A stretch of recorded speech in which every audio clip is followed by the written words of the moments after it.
Deus. Amados irmãos, sem demora, vamos abrir a palavra de Deus no Evangelho de Mateus, no capítulo 1, a partir do versículo 1.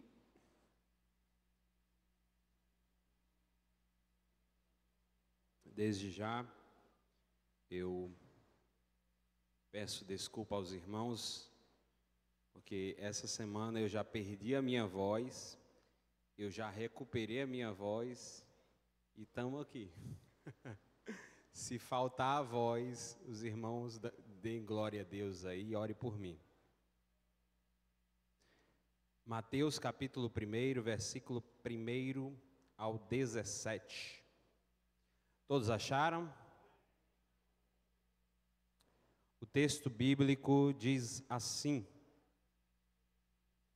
livro da genealogia de Jesus Cristo, filho de Davi, filho de Abraão.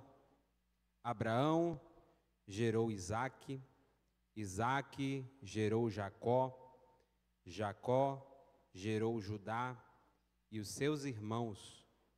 Judá gerou Perez e Zera, cuja mãe foi Tamar.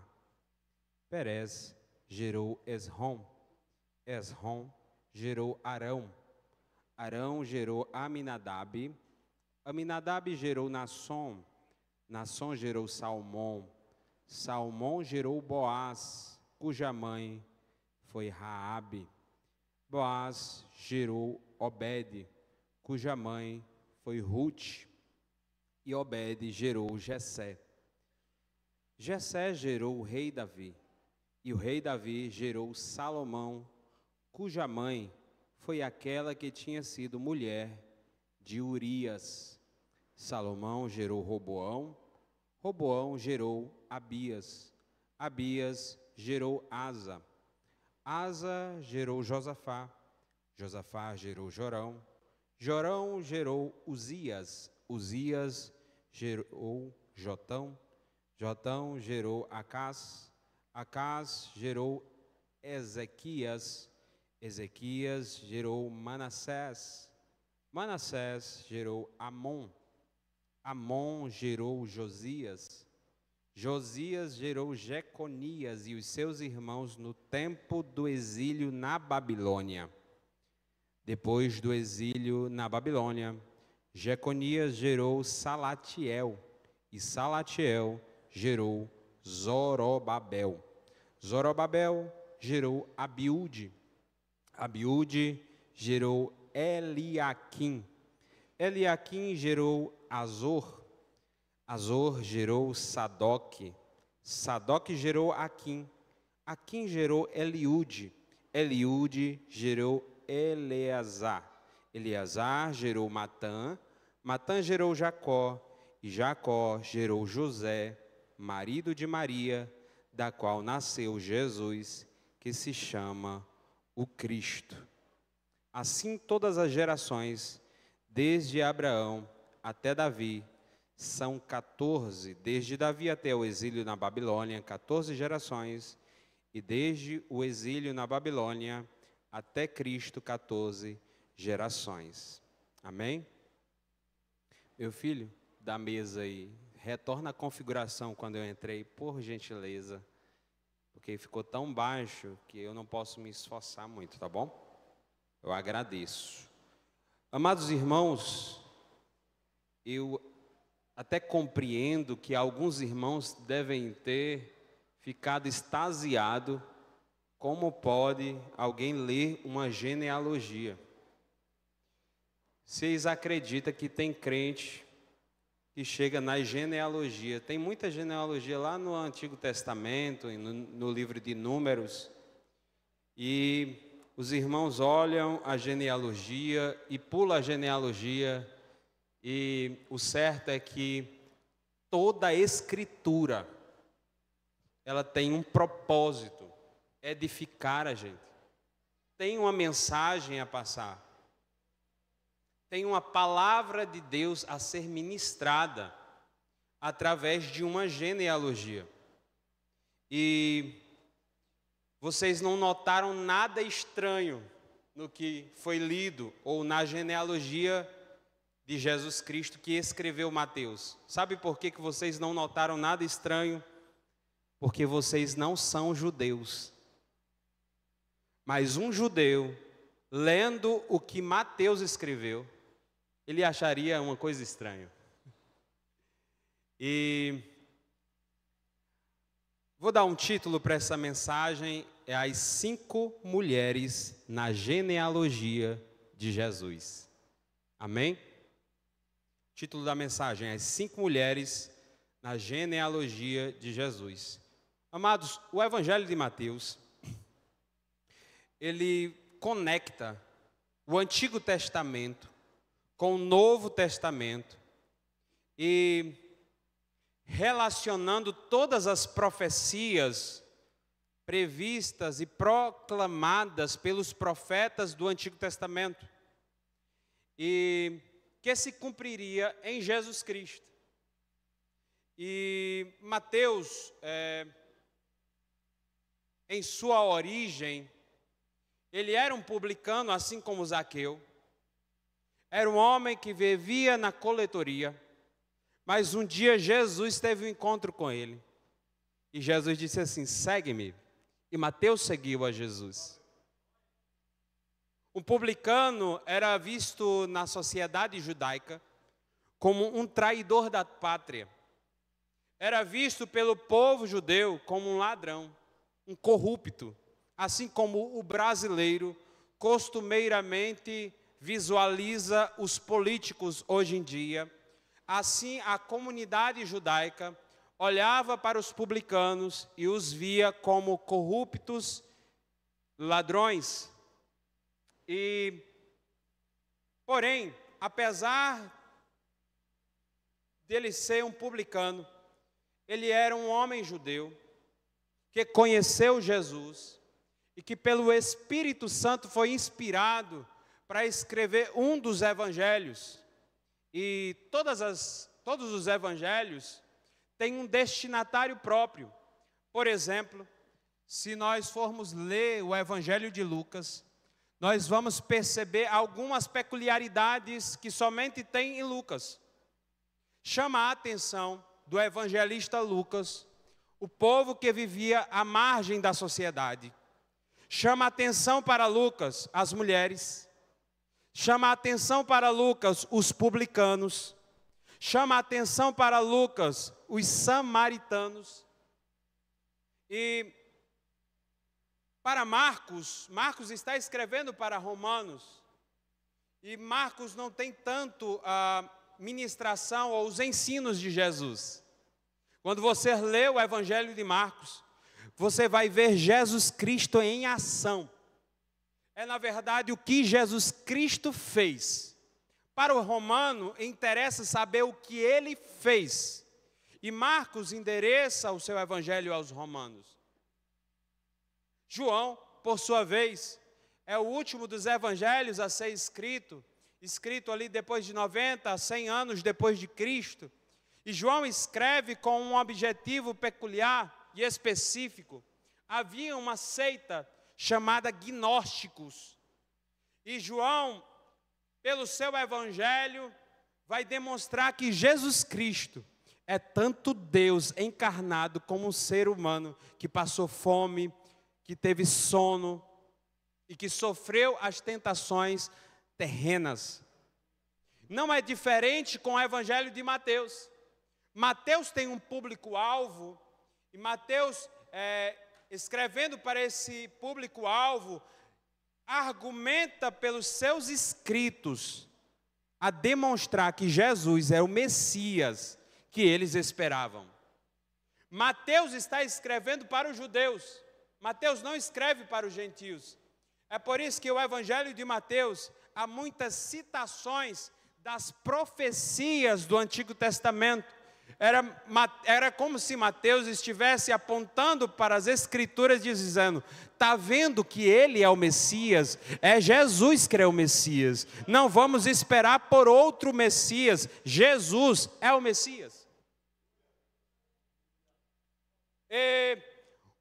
O primeiro argumento que Mateus utiliza para demonstrar que Jesus Cristo é o Messias é a genealogia. De quem ele é filho, de onde ele surgiu, de qual povo ele é, quem são os seus pais. E nesta genealogia, Mateus objetiva demonstrar para os judeus algumas verdades, citando as mulheres. Como eu havia dito para vocês, quando nós brasileiros, em 2024, lendo a genealogia de Jesus que escreveu Mateus, para nós não chama nada a atenção, mas para um judeu do primeiro século, olhando aquela genealogia e 5 mulheres na genealogia de Jesus, aquilo é muito estranho. E pior ainda, porque o histórico dessas mulheres não era, ou o passado dessas mulheres não levava em conta o costume dos judeus de citar em uma genealogia. Veja que para uma mulher ser citada na genealogia de um judeu, provavelmente o esposo daquela família tinha mais de uma mulher, e para separar ou discernir a herança da família, e quem era filho de quem, se colocava o nome da mulher. E não é o caso dessas mulheres que foram citadas por Mateus. Não é o caso. Veja que a primeira mulher que Mateus cita em seu evangelho é Tamar. Está aí no versículo 3. O versículo diz assim: Judá gerou Perez e Zera, cuja mãe foi Tamar. A primeira mulher a ser citada por Mateus é Tamar. E quem é Tamar? Será uma mulher ilustre de Judá? Uma rainha como Esther? Não. Tamar é filha de Cananeu. Foi esquecida em luto, aguardando que o irmão do seu falecido marido pudesse remir. Se disfarçou de prostituta e engravidou de Judá, dando a ele 2 filhos, onde um deles aparece na genealogia de Jesus.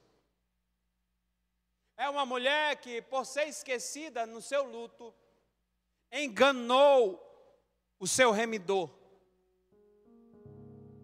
se disfarçando de uma prostituta no meio do caminho. Isso está em Gênesis, no capítulo 38.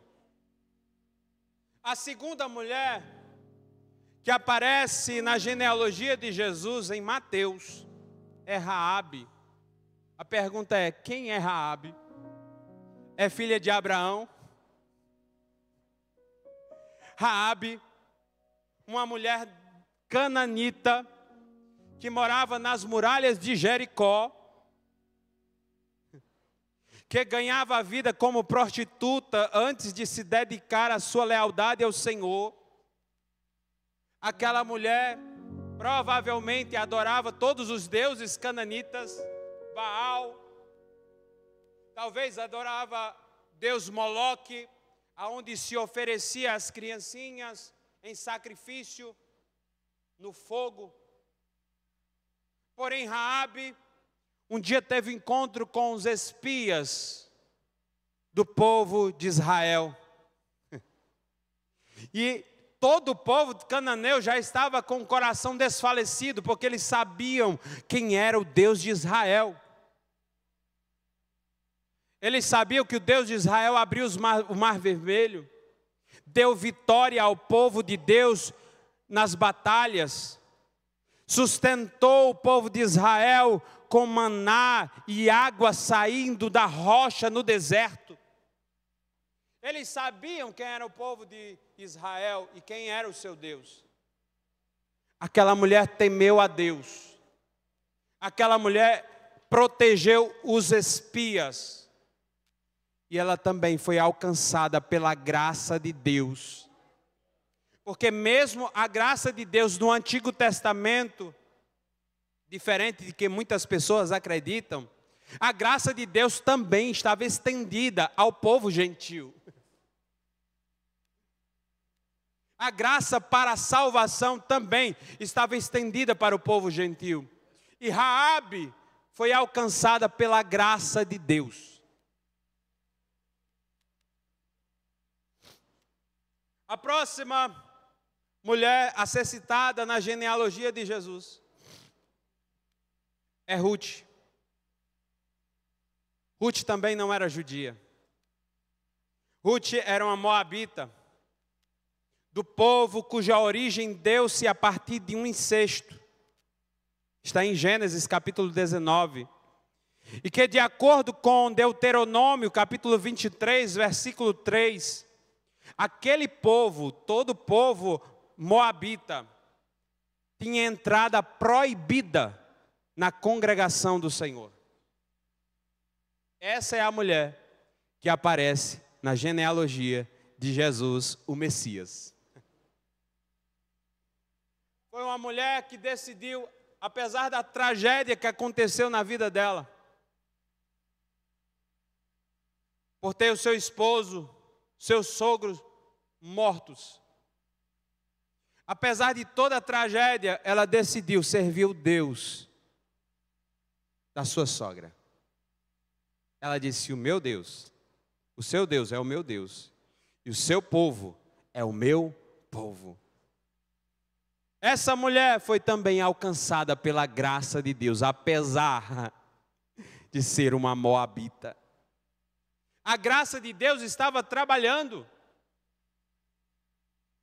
E Mateus cita o nome dessa mulher. A outra mulher é Batseba. Quando nós olhamos para a genealogia, Mateus escreve assim: Jessé gerou o rei Davi, e Davi gerou Salomão, cuja mãe foi aquela que tinha sido mulher de Urias. Esta mulher, ela é mais lembrada pelo adultério que o rei Davi cometeu com ela. O povo de Israel estava em guerra com os filisteus. Davi estava no palácio, e por desejá-la, Davi manda buscá-la em sua casa. E teve relações com ela.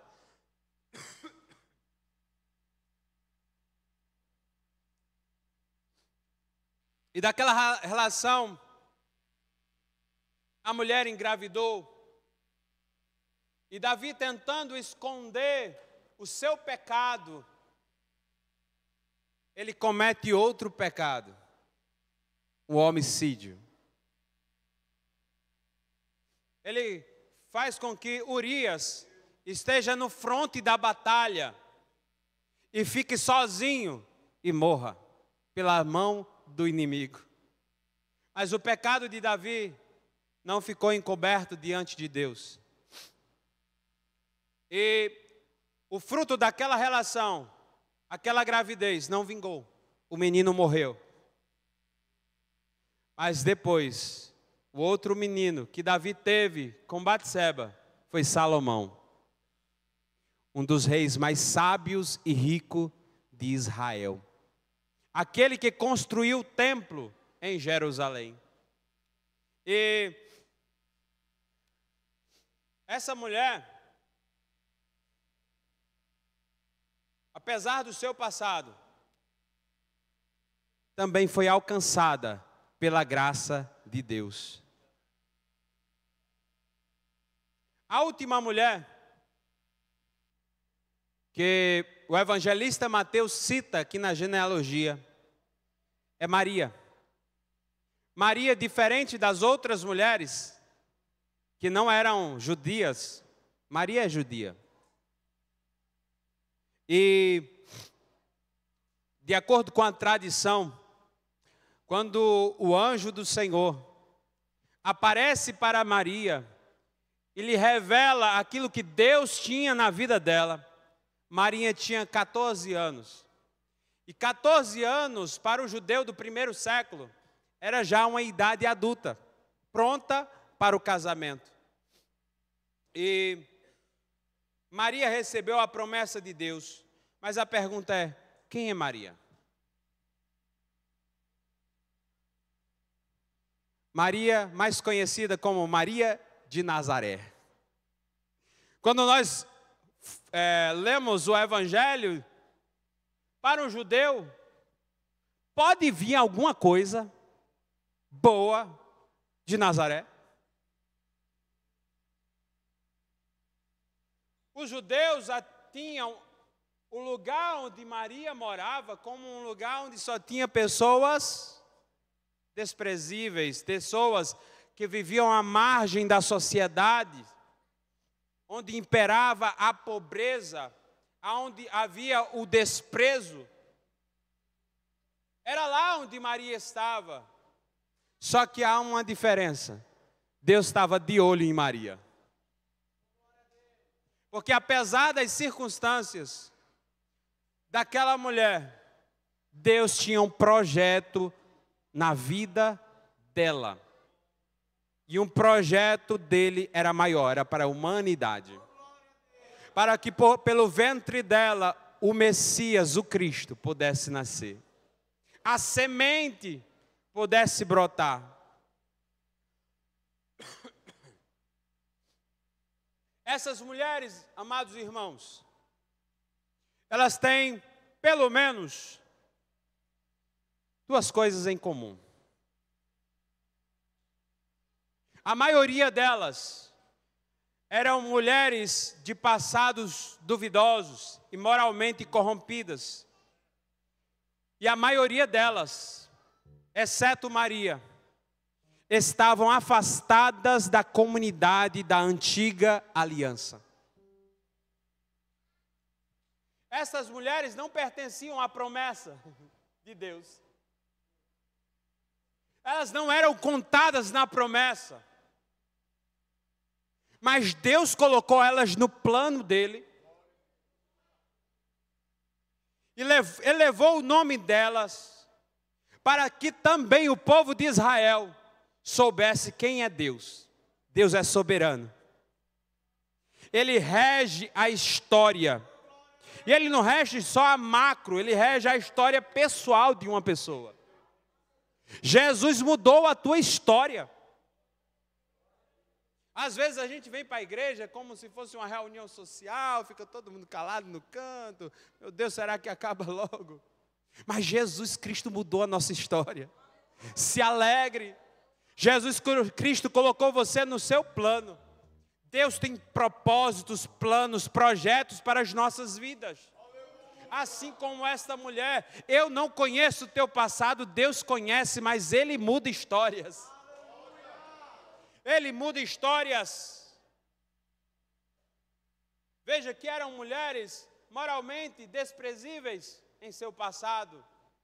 Eram mulheres que não, aos olhos humanos, não mereciam estar na genealogia de Jesus. Mas saiba de uma coisa, a palavra de Deus, ela é a verdade. E a palavra de Deus diz que onde abundou o pecado, superabundou a graça de Deus. A graça de Deus nos alcança, a graça de Deus nos liberta do pecado, a graça de Deus nos levanta, a graça de Deus muda a nossa história, a graça de Deus muda o nosso passado, nos dá um novo futuro, nos dá uma promessa, nos dá esperança. Quem faz isso? A graça.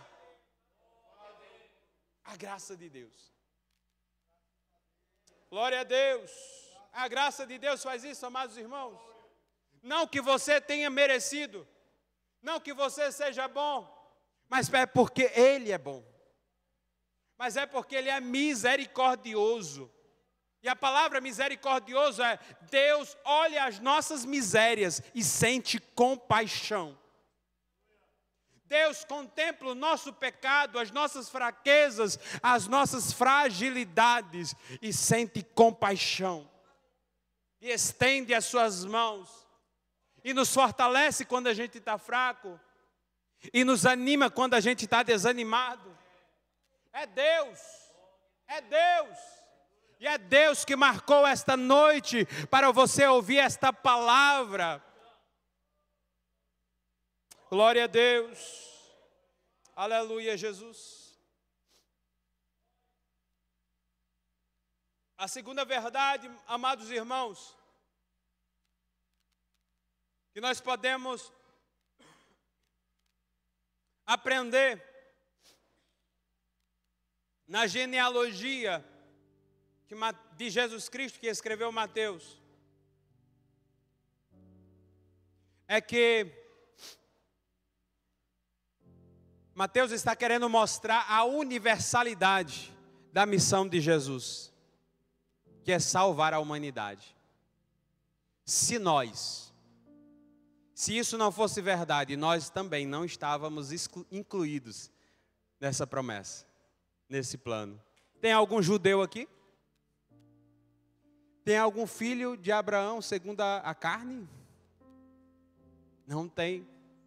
Eu sou brasileiro, eu sou gentil, eu não fazia parte da promessa da antiga aliança, mas a graça de Deus me alcançou, a graça de Deus me deu uma promessa, me deu uma esperança, me deu uma felicidade. Porque a palavra de Deus para Abraão é: em ti serão benditas, serão felizes todas as famílias da terra.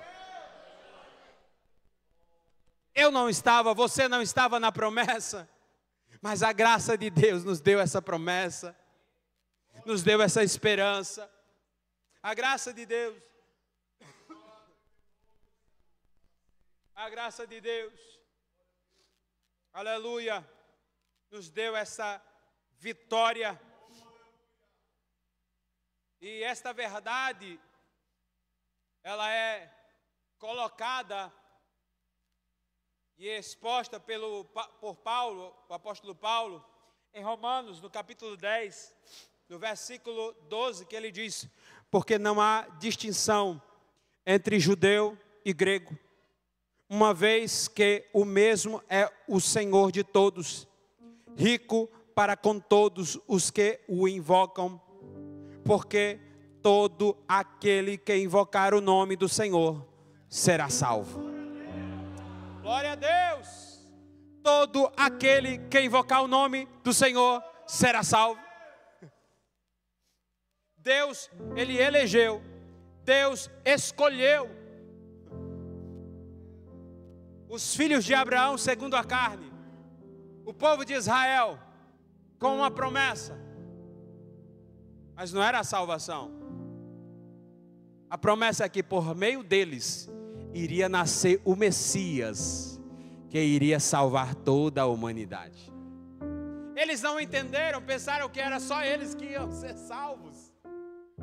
Eles pensavam que a promessa, a palavra de Deus, os oráculos de Deus era apenas para eles.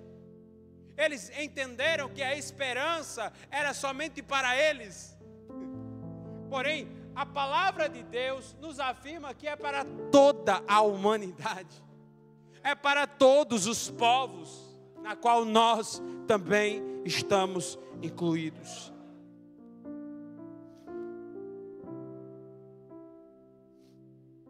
Amados,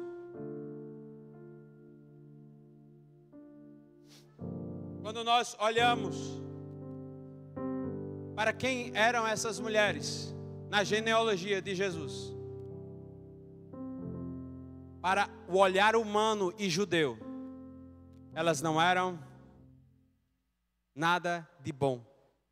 Soava como estranhas na genealogia de Jesus. Mas a palavra de Deus diz que Deus escolheu as coisas loucas do mundo para envergonhar os sábios, e escolheu as coisas fracas do mundo para envergonhar as fortes. Olhe para você. Quem é você? Nós não somos nada, irmão. O que temos para oferecer para Deus de bom? Se somente Ele é bom. O que temos para oferecer para Deus de perfeito? Se somente Deus é perfeito. O que temos para oferecer de belo, de santo? Se somente Deus é belo e é santo. E toda a santidade que há em nós, é Ele em nós. É Ele habitando em nós. É a presença dEle, a presença do Seu Espírito Santo em nós. Mas hoje nós estamos aqui, como aqueles que foram perdoados, como aqueles que foram resgatados, como aqueles que foram libertos, como aqueles que têm esperança e está esperando o Rei que breve voltará. Glória a Deus.